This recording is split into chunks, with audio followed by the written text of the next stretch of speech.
भाई मैंने किछि दिन तले आपण देखिथिबे सोशल मीडिया रे खाली चलीथिला बाइकॉट लेंसकार्ट और बाइकॉट लेंसकार्ट तो भारतर सबुठु बड़ चश्मा कंपनी को कहीं माने एमती बाइकॉट करा जाउथला यार पछरे रीजन कोन चलंतु ए वीडियो रे शेष पर्यंत देखिबा।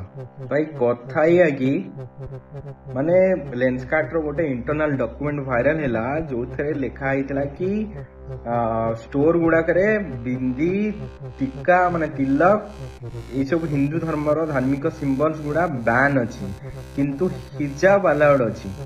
तो ये क्वेश्चन उठला जदि हिंदू धर्म सिंबल गुड़ा माने आपण टीका लगे जाई परबेनी तिलक लगे जाई परबेनी बिंदी बिंदी की कोनोसी लेडी जाई परबेनी तो हिजाबटा केमती अलाउड हैला सेठी। एई घटना जेतले वायरल हैला सोशल मीडिया रे पूरा ट्रेंडिंग चलिला कि बाइकॉट लेंसकार्ट पब्लिक रो माने ह्यूज रिएक्शन आसिला। तो यार प्रेशर रे आसी कि तांको सीईओ पीयूष बंसल गोटे अपोलॉजी स्टेटमेंट जारी कले कि एटा गोटे ओल्ड डॉक्यूमेंट फेब्रुआरी यहाँ को रिमूव करा जायतिला।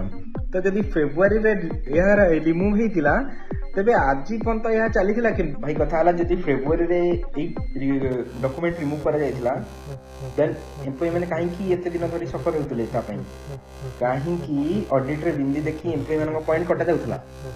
इंडिया रे रहिबो इंडिया रे खाइबो इंडिया रे बिजनेस करिवो इंडिया रे पैसा कमेमो किंतु इंडियन कल्चर को दबेगी रखिबो इंडियन कल्चर को प्रमोट करिवोनी इंडियन कल्चर को बैन करिवो। यार रीजन कोन भाई एटा भूल नुए जानी सुन के एमती करा जायछि एबे धरा पड़िलाठू आसिकी क्षमा मगा जाउछि। आपण माने कोन भाबुचन या विषय रे दया करी कमेंट करंतु आ एपरी नुवा नुवा वीडियो पे चैनल टी सब्सक्राइब करंतु। धन्यवाद।